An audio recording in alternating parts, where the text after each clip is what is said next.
I love the Fantastic Four. They're my favourite team in all of comics and some of the most important superheroes ever created. The first pillar of Stan Lee and Jack Kirby's modern Marvel universe, they're rightfully known as the company's first family and a massive part of their interconnected storytelling. There have been no shortage of incredible Fantastic Four comics in the decades since their first appearance, but perhaps the team's definitive modern incarnation was made in the early 2000s by the team of Mark Waid and Mike Wieringo. Across a 3-year period, this duo revitalised Reed, Sue, Ben and Johnny, firmly bringing them into the 21st century and telling a collection of timeless, quintessential tales that still inform how these heroes are depicted today. But there's a major asterisk next to its success. Midway through this 35-issue run, Mark Waid was abruptly fired by Marvel Comics, who began plotting a drastic reimagining of the Fantastic Four that would erase almost everything that made them who they are. So in this video, I want to explain the history behind Waid and Wieringo's Fantastic Four, examine how this series laid the foundation for the group's modern day resurgence, and the bizarre story of how Marvel Comics almost ruined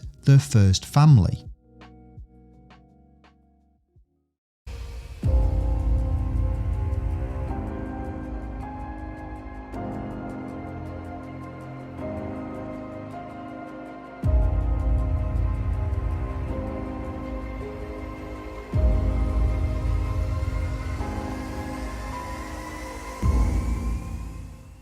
Before we continue though, just a quick reminder to leave a like on this video if you enjoy it, and subscribe to Owen Likes Comics so you don't miss out on any future videos.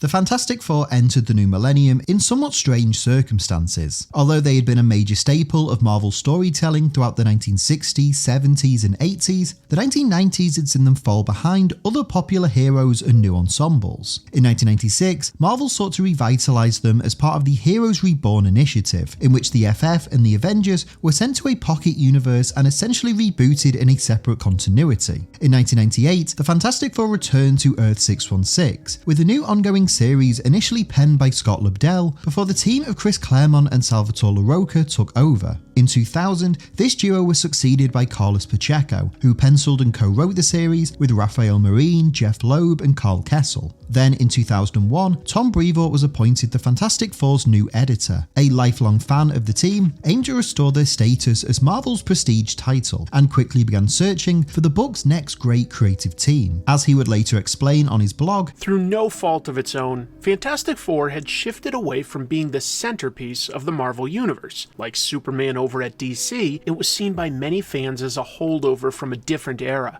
a bit of a fossil. The book needed a makeover to contemporize it, but one that would do so without throwing out the essential elements that made it what it was. Brevoort's pick to take over the Fantastic Four was writer Mark Waid and artist Mike Wieringo. Throughout the 90s, Waid established himself as one of the era's best writers, having penned successful runs on Captain America, The Flash and JLA, alongside the acclaimed 1996 graphic novel Kingdom Come. When Marvel approached Waid for the project though, the writer expressed reservation, admitting he wasn't a fan of the Fantastic Four growing up and wasn't sure what he could bring to the series. After speaking with Brevoort though, Waid realised the potential in examining what it means to be a family in a world where anything is possible. He was also intrigued by the character of Mr. Fantastic, whom he saw as the least popular member of the group and a much more complex figure than previously explored. As such, Waid agreed to take over the series and centered his approach on deconstructing the man behind the genius, and how Reed, alongside his family of adventurers, juggled their emotions, traumas and insecurities with their responsibilities as both heroes and explorers. Alongside Waid were Carl Kessel, a longtime FF fan who served as both inker and an informal story consultant, and artist Mike Wieringo. Wieringo had risen to prominence over at DC for his work on The Flash alongside Waid and Adventures of Superman, as well as working on several Marvel projects such as Sensational Spider-Man. His cartoon-like style seemed like the perfect fit for the Fantastic Four, giving the title a distinct look and feel while still paying homage to the original stylings of its creator Jack Kirby. Waid and Wieringo officially took over the Fantastic Four in October October 2002, debuting with issue 60. According to Waid, this first issue took nearly 20 drafts to complete, with the writer both aware of the anticipation for the series and the pressure on him and his collaborators to deliver. This was amplified when Marvel publisher Bill Gemmers launched a special promotional event, selling the issue at just 9 cents, the cheapest any Marvel comic had ever retailed for. However, issue 60 more than delivered. In just 24 pages, Waid set out his mission statement for the Fantastic Four, examining their history and status quo, and showing a much more tortured side of Reed than most fans were used to. The comic follows the heroes meeting with a PR firm who claims that the FF are stale and need an image makeover. Over the next week, we see various new ideas, costumes, and publicity stunts pitched to the group, before eventually the team reject these new ideas and affirm that nothing actually needs to change. The issue then ends with a quiet moment where Reed recounts their origin story to his daughter Valeria. As he recalls their failed mission to the stars, Reed admits his long-standing guilt towards their accident, believing that his arrogance destroyed his friends' lives. He says that in exchange for turning them into monsters, he intentionally made his family into celebrities, complete with colourful costumes and cheesy code names, giving them a new life in exchange for the ones they lost, in the hope that he can one day forgive himself. This is one of my all-time favourite Fantastic Four stories. It's a heartfelt and sincere celebration of the group's enduring legacy, and a fascinating character study for Mr. Fantastic, recontextualising every aspect of the FF's past through his guilt and regret. Upon its release, Fantastic Four number 60 was both a critical and commercial success, giving Waid, Wieringo and Kessel a lot of hype and anticipation about their run. But as the first major storyline of their tenure started to unfold, Marvel editorial began debating the biggest creative shakeup in the team's entire history, one that threatened to cut short this exciting new era for the Fantastic Four.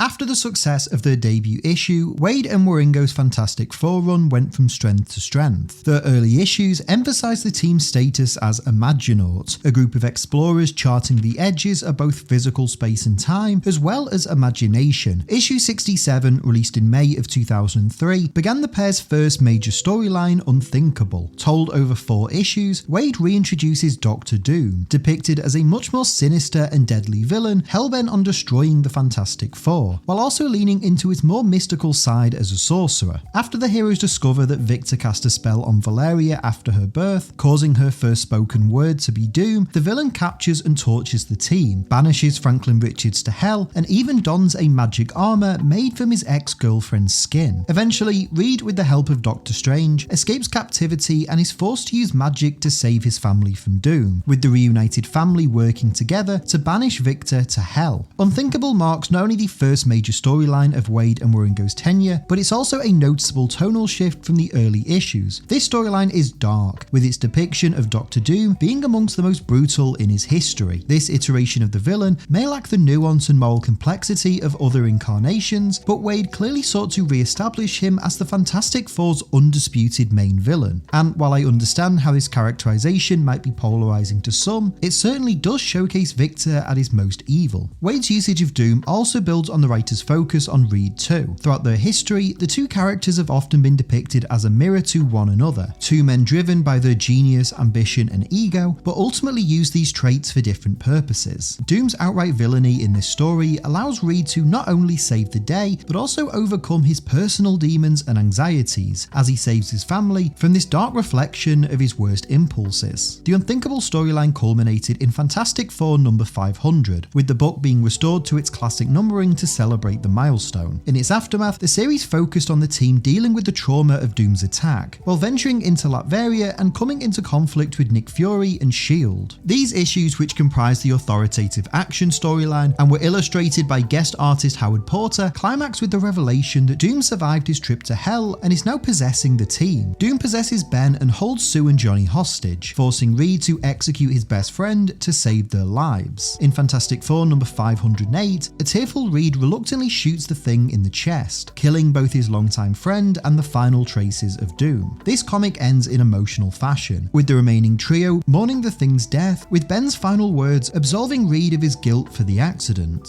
This is actually where the story of Waid and Wieringo's Fantastic Four gets even more shocking, because it became the duo's last entry in the series, with Waid being abruptly fired before its release. You see, although this run was well received by fans and critics and sold reasonably well, Marvel publisher Bill Jemas remained unimpressed. In the summer of 2003, Jemas issued a mandate to massively shake up the title, telling Waid to abandon the FF's sci-fi format, take them out of New York and the Baxter Building, and instead present them as a dysfunctional working-class suburban family. As editor Tom Brevoort recalls, "At some point, Bill Jemas decided, screw this, I have a better idea of what to do with the Fantastic Four. It was called Working Class Heroes, and it had the Fantastic Four being stripped of all their grants by the government, and they're kicked out of their skyscraper, and they've just got the clothes on their back and all work menial 9-to-5 temp jobs while being superheroes kind of on the side. He wanted us to immediately do that." Waid, as you might imagine, was incredibly unhappy with this direction. However, Waid acquiesced to Jemas' demands and began plotting future issues in this new direction, only to be abruptly fired from the book altogether. News of Waid's dismissal and Mike Wieringo quitting in solidarity quickly circulated online, with a vocal backlash against both Jemas' decision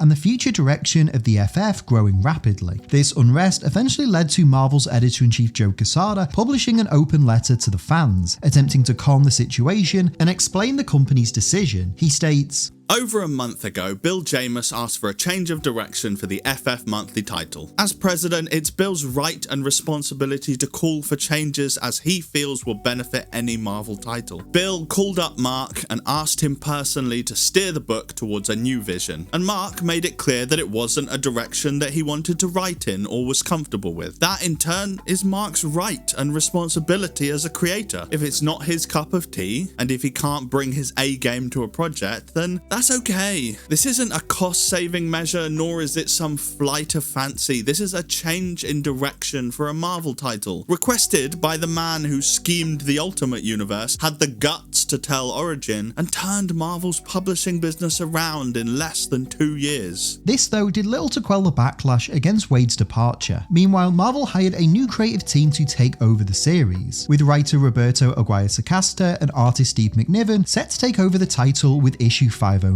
But then, in October 2003, it was announced that Bill Jemas had been dismissed due to creative differences with higher-ups at Marvel, namely Vice Chairman Ike Perlmutter and Marvel Studios CEO Avi Arad. With Jemas gone, Marvel hastily apologised to both Waid and Wieringo and reinstated the pair. However, the duo were actually in the process of signing exclusive deals with DC, having already been announced as taking over the Legion of Superheroes title. Despite this though, they agreed to return to FF and conclude their run, initially agreeing to work on a small handful of issues before committing to another full year on the series. Interestingly, because this duo was so ahead of schedule, what became their final issues on their Fantastic Four run were being published during the time that they were fired, meaning that their return in issue 509 happened without any delays or noticeable changes for the casual reader. I should note that Aguirre-Sacasta and McNiven's issues were eventually released, reworked into a separate series called Marvel Knights 4 that began in February of 2004 and ran for 30 issues. It still focused on the family being evicted from the Baxter Building and taking civilian jobs, but not to the extreme that Jemas first proposed. To those in the know, however, this entire situation marked a last-minute save from a potentially disastrous creative decision, and against all odds, allowed for Waid, Wieringo and Kessel to continue their acclaimed run for another year without tearing up the Fantastic Four's long-time and iconic status quo.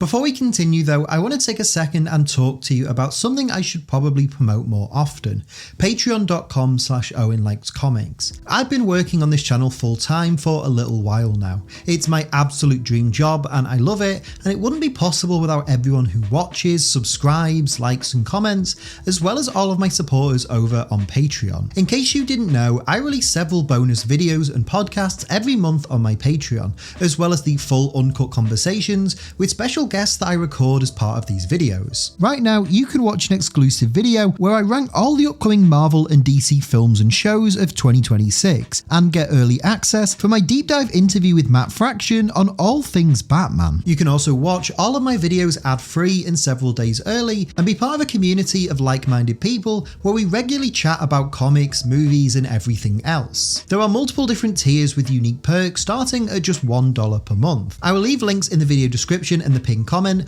or just go to patreon.com/Owen Likes Comics. At the very least, check it out and see if it's something you'd be interested in. Thank you for all of your support, and let's get back to the video.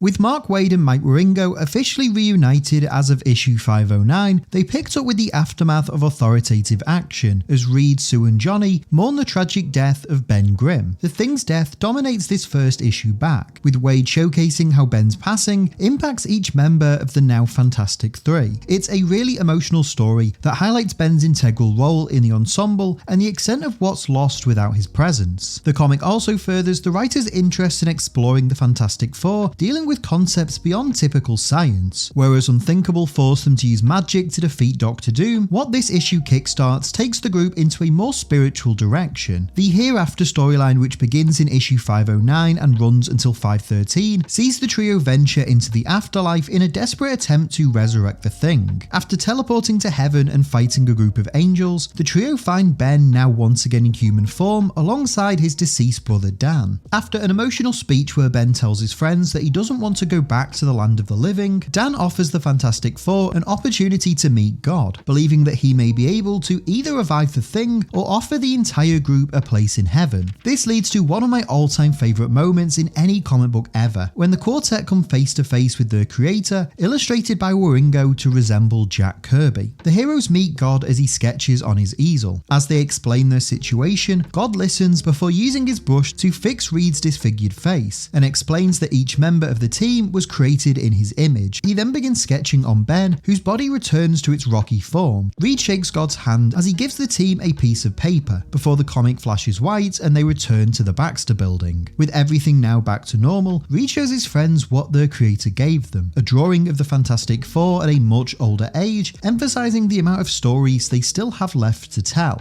Issue 511 concludes the Hereafter story and restores much of the Fantastic Four's classic status quo. After a two-part team-up with Spider-Man, issues 514 through 516 comprise the dysfunctional storyline. Co-written by Waid and Kessel and illustrated by Paco Medina, these comics reintroduce the villainous Frightful Four. This was then followed up by Fortitude, told throughout issues 517 to 519, which sees the FF grapple with the aftermath of Avengers Disassembled and encounter an alien race whose world was destroyed by Galactus. Waid and Wieringo's final arc began in Fantastic Four issue 520, with the four-part Rising Storm story bringing the heroes back into conflict with the Eater of Worlds. Although each of these storylines are enjoyable in their own right, the narrative climax of Waid's entire Fantastic Four saga is definitely the ending of Hereafter, and the team's encounter with God to revive the Thing. Following Waid and Wieringo's departure after the release of issue 524, Carl Kessel briefly took over for 2 issues before the team of J. Michael Straczynski and Mike McKone began their run in issue 527. Straczynski would write the Fantastic Four until the end of 2007 Civil War before being replaced by Dwayne McDuffie. McDuffie, alongside McKone and Paul Pelletier, worked on the title for 11 issues, telling one of the Fantastic Four's most essential and underrated runs, and serving as a bridge between Waid's incarnation of the ensemble and the work of future writers like Mark Miller and Jonathan Hickman.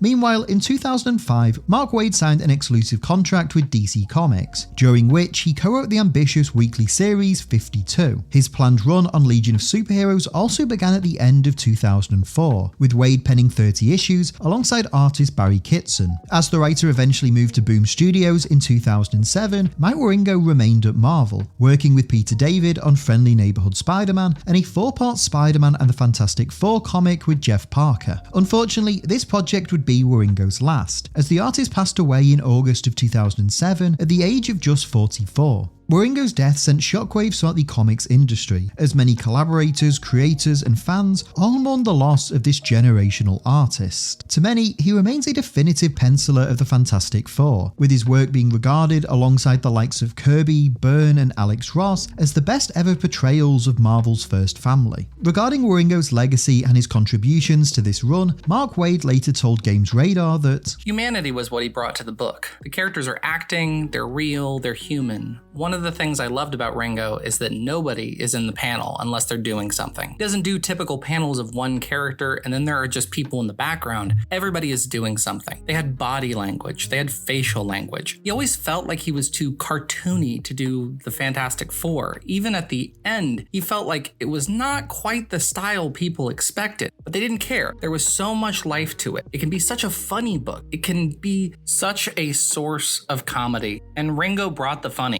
He can do anything. Although the Fantastic Four have no shortage of incredible comics from every era since their creation, the work of Mark Waid, Carl Kessel, and Mike Wieringo remains a beloved cornerstone of the group's modern history. In many ways, this run feels like the quintessential modern Fantastic Four, helping to bring the heroes firmly into the 21st century and re-establishing them as one of Marvel's best and most exciting comics. Upon rereading this series, I was so impressed by the variety of concepts that Waid forces the team into. Although his take firmly establishes them as Imaginauts, Waid pushes the heroes out of their comfort zone of sci-fi and science-based plots, making them grapple with everything from magic, spirituality, and geopolitics, with storylines like Unthinkable and Hereafter being perfect examples of this. Alongside telling these ambitious, high-concept plots though, Waid also explored new aspects of each member of the team's personalities. Given what I mentioned earlier in the video, it's no surprise that Reed is the main character of Waid's tenure, with many of these storylines being told through Mr. Fantastic's perspective. Throughout his run, Waid tears down the traditionally stoic Reed Richards and instead presents him as a deeply empathetic and caring man, one driven by his love for his family and the bond they've built, in defiance of the otherworldly forces that oppose them. In addition though, Ben, Johnny and Sue also get great moments to shine. Johnny, especially in the early issues, is placed in charge of the FF's brand and company, allowing Waid to depict the hothead as a much more mature and adult version of himself and highlight his importance as a member of the team. For me personally, I've always had a soft spot for this series. When I started regularly reading Marvel Comics in the early 2000s, this was the Fantastic Four title coming out. At the time, my only real knowledge of the group came from the 1990s cartoons, but the small handful of issues I remember reading had an immediate and noticeable impact on me. Having gone back and reread this entire run numerous times over the years, I've grown to really love and appreciate it. I think Waid and Wieringo capture everything that I love about the Fantastic Four, why they've endured for 60 plus years, and why there's simply no other superhero team quite like them. And given the additional context that the duo were fired midway through, with Marvel nearly scrapping this now beloved run and replacing it with something that would have significantly damaged the Fantastic Four's legacy, I think we should celebrate its role in revitalizing these characters for the present day and being the foundation for the current pop culture resurgence. I genuinely don't believe that you would still get the likes of Hickman and North's subsequent comics as well as the recent live action film without the work of Mark Waid, Mike Wieringo, Carl Kessel and Tom Brevoort, who reminded people why the Fantastic Four are so iconic in the first place, and why, against all odds, they've remained the undisputed first pillar of the Marvel Universe.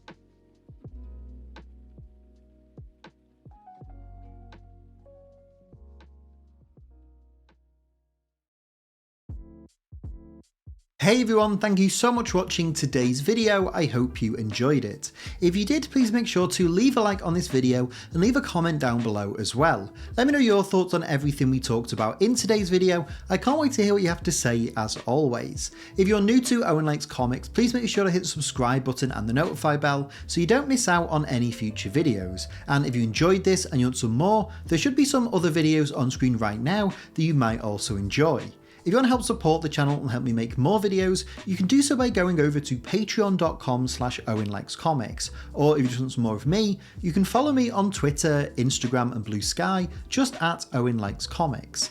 But that's all for this video. Again, thank you all so much for watching, I hope you enjoyed it, and hopefully I will see you next time. But until then, take care and keep reading.